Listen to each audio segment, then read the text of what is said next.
De retour devant le cube, on part tout de suite faire le tour d'Afrique des stades avec Betclic en 6 minutes. Bonne arrivée les amis, faites tourner le chrono, on démarre maintenant.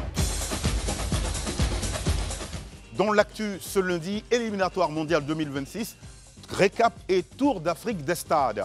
Nous commençons bien évidemment ce tour d'Afrique des stades par la Côte d'Ivoire qui a battu vendredi dernier le Gabon 1-0 grâce à Seko Fofana. Les hommes de Fayemer se déplacent à Lilongwe pour affronter le Kenya en étant premier du groupe F avec 9 points, complétant ici la liste des pays qui ont fait carton plein, avec notamment le Maroc, la Tunisie et l'Égypte. Autre pays, autre ambiance, le Cameroun avec deux staffs et une préparation un peu tronquée.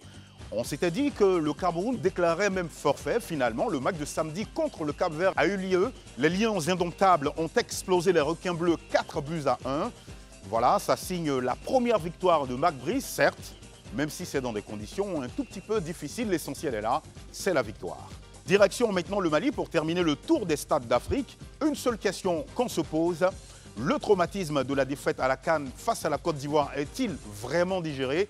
Dans la mesure où le Mali a perdu à domicile contre le Ghana à la 94e minute, soit dans les mêmes conditions que le quart de finale qu'ils ont disputé contre les éléphants de Côte d'Ivoire. Et puis fait surréaliste, c'est ce journaliste qui en conférence de presse d'après-match a demandé à Eric Sekouchel de démissionner. À l'affiche, Kenya-Côte d'Ivoire pour bien finir. Fini la réception du Gabon et puis pour bien terminer la 4e journée des éliminatoires du mondial américain, la Côte d'Ivoire se déplace à Lilongwe au Malawi pour y affronter le Kenya mardi, donc demain. Après avoir manqué les éditions 2018 et 2022 des mondiaux, la Côte d'Ivoire ambitionne, surtout en tant que championne d'Afrique, d'être au rendez-vous de 2026. Cela commence par une performance contre les Harambee Stars du Kenya, 107e nation au classement FIFA. Alors, que nous disent les cotes sur cette rencontre? Pour une victoire du Kenya, ce sera 8,75. Pour une victoire de la Côte d'Ivoire, ce sera 1,36. Et puis pour un match nul, ce sera 4,37. Dans le focus, rallye de Dabou à toute vitesse. Dabou a vécu le week-end des 8 et 9 juin dernier au rythme de l'ambiance du rallye SSV doté du prix Alassane Ouattara, marquant la 5e édition du rallye SSV Racer. Une quinzaine d'équipages y a fait vrombir les moteurs magnétiques.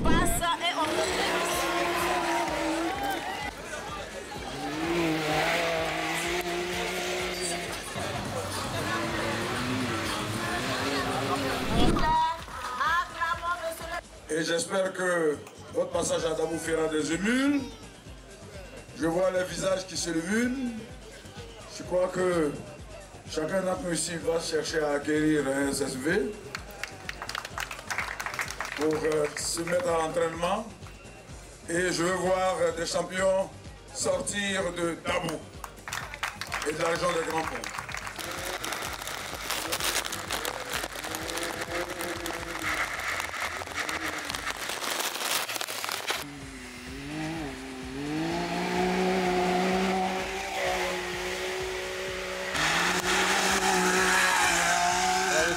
Très piégeux, beaucoup d'eau, très mouillé. Je vous avoue que ce n'est pas ce que je préfère, on va dire, mais bon, le circuit est le même pour tout le monde. C'est très difficile, très incertain, puisqu'il y a par moment du grip au niveau des pneus, par moment il n'y en a pas. Donc c'est très compliqué. La machine, on a quelques problèmes, on a la direction assistée qui nous a lâchés. Donc le volant est très dur alors que le circuit est très sinueux. On a fait la spéciale 2 aussi qui a été neutralisée. Malheureusement, on n'a pas pu économiser le véhicule là-bas, contrairement aux équipages après la voiture numéro 2, puisqu'ils ont neutralisé après nous. Donc la dernière spéciale aussi a été faite et là on attend les concurrents et on verra ce que donnent les chronos. Malheureusement, on a glissé entre deux arbres un peu trop serrés. Donc on a touché, on a cassé un bras. On a pu terminer quand même la 2, faire la 3. Quelques soucis au niveau des tables de pointage d'arrivée et de départ, mais on a pu quand même, l'organisation a su se mettre en place rapidement pour qu'on puisse repartir. Donc voilà, on est là pour continuer dans l'eau. C'est quoi la difficulté aujourd'hui? Ça glisse énormément avec la pluie. La visibilité est réduite. Il faut savoir qu'à une certaine vitesse, les gouttes d'eau, c'est comme des cailloux.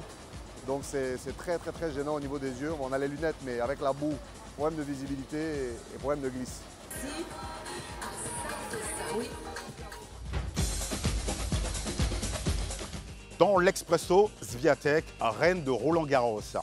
Iga Swiatek a conclu quasiment sans faute son parcours pour décrocher le Graal à Roland-Garros, surtout après 2022, 2023 et 2024. La Polonaise numéro 1 mondiale a expédié hors circuit son adversaire du jour, Yasmine Paolini, 6-2, 6-1. Iga Swiatek rejoint ainsi le cercle très fermé des joueuses qui ont enchaîné 3 victoires, avec notamment Justine Henin et Monica Seles. Très bonne soirée les amis, gardez surtout le rythme et soyez heureux.